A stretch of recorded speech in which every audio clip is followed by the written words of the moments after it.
Hello, Catherine Foley is my name, and I'm going to read from my book Beyond the Breakwater. I have been jumping ahead in a few places, but today's chapter is chapter 46, and it's called Gypsy King.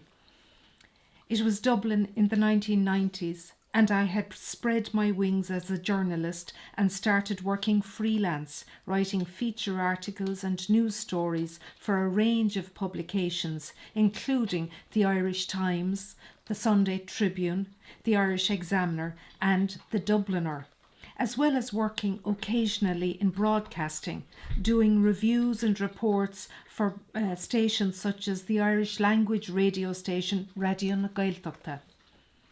As I began to get more and more work in the newsroom of the Irish Times, I came to love the life. My uncle, Donal Foley, had been news editor and deputy editor of the paper over many years. He'd died in 1981, but he was still spoken of with great affection in the newsroom. His son Michael and his daughter Deirdre were working there when I was in the newsroom, so the Foley family was well represented and it felt good to be part of it. Each day I'd go in and wait to be assigned a news story. Catherine, an editor might say, passing a scrap of paper to me with a couple of typed lines and a phone number. Ring around and see what you can get on this. The editors, who sat at a central desk in the newsroom, occupied the seats of power. They decided what stories were important and to whom they'd assign them. When they looked across at the reporters' rows of desks, which were positioned at right angles to their console, they'd wait to catch some reporter's eye and ask them to follow up on the day's breaking story. We called the particular row of desks, which was directly in front of the editors, Sniper's Alley. Our ears pricked to hear the radio signature tune for the 1 o'clock news. It signified that the morning was over and the day had kicked into life. As it got later, the pace quickened again, and editors starting reassigning stories or began marching over to discover how we were progressing.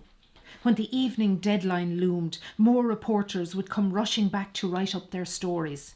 The noise levels would rise then, more fluorescent lights would come on, and editors would again come looking for stories, shouting and harrying us. And so, on Friday and Saturday nights, after a week of working in highly pressurised newsrooms, press photographers, reporters, sub-editors, sports writers, freelancers and other city folk would go out to unwind and meet fellow hacks. That's how I came to meet him first. He was wearing a scuffed leather jacket and a khaki shirt. He sported a tan. As he sashayed across to us, there was an air of exoticism about him. Someone whispered that he'd recently returned from Shanghai.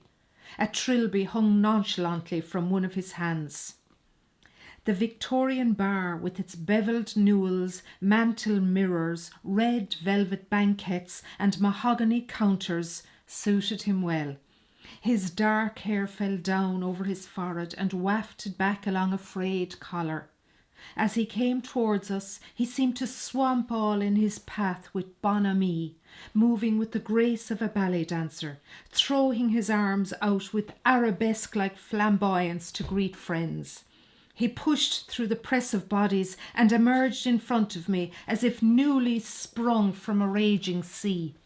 "Hello," he said, smiling wickedly. He looked at me as if we shared a secret, and I nodded, throwing off the ennui I'd been feeling. I was immediately captivated and speechless, but I soon found my voice and we began to chat. He was a charming rogue who exuded fun and warmth. There was a definite sparkle in his eye. "I've seen your byline," he said, soft-soaping my ego. "Was that your story the other day on the front page?" I was immediately smitten. When he was leaving, he entreated me to come with him, and I did. As we stepped out of the bar, he dropped the trilby onto my head, and he left it there for a while. We walked into the night together, up along Grafton Street, then passing the Shelbourne Hotel and Dohenny and Nesbitt's.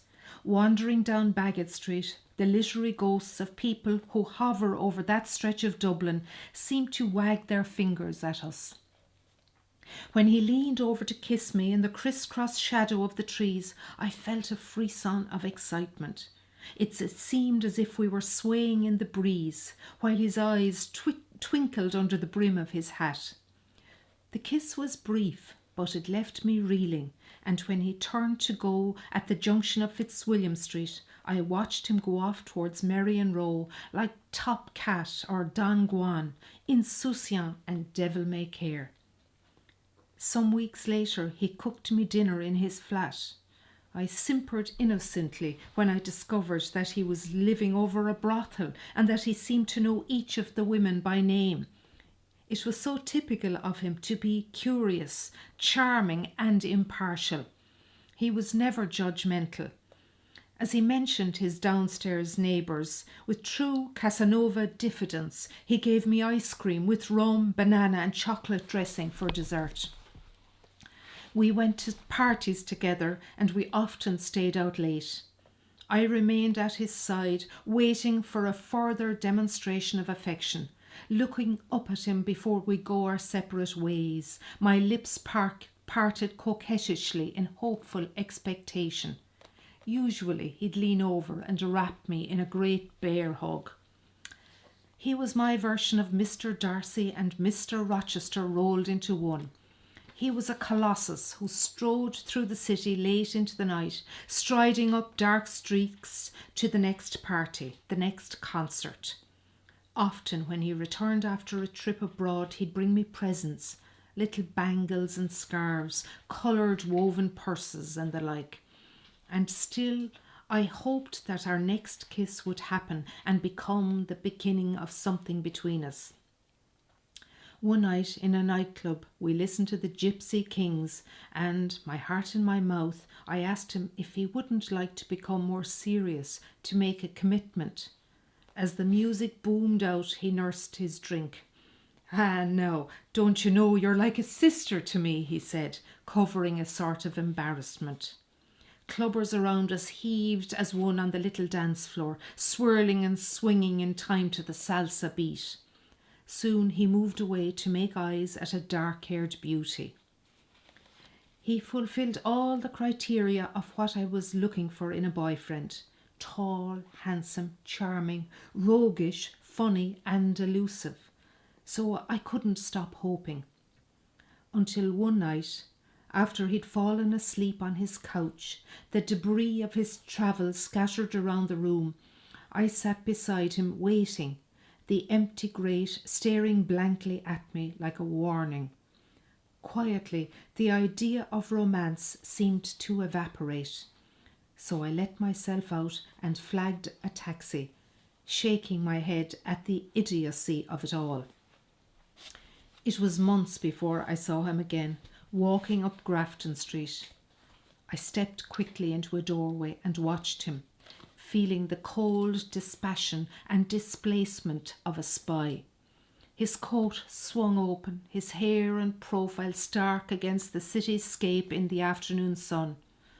I imagined him years into the future, still going to parties, still weaving his spell, and all that remained that day was a widening of the gap between us. When he'd gone, I carried on. Passing by Molly Malone and her cart, I had to pull my coat tight against the cold, and I told myself to remain stoic as I faced into the chugging buses and biting breeze along Westmoreland Street. So that's all for today. Talk to you tomorrow again at 5 o'clock. Bye and thank you.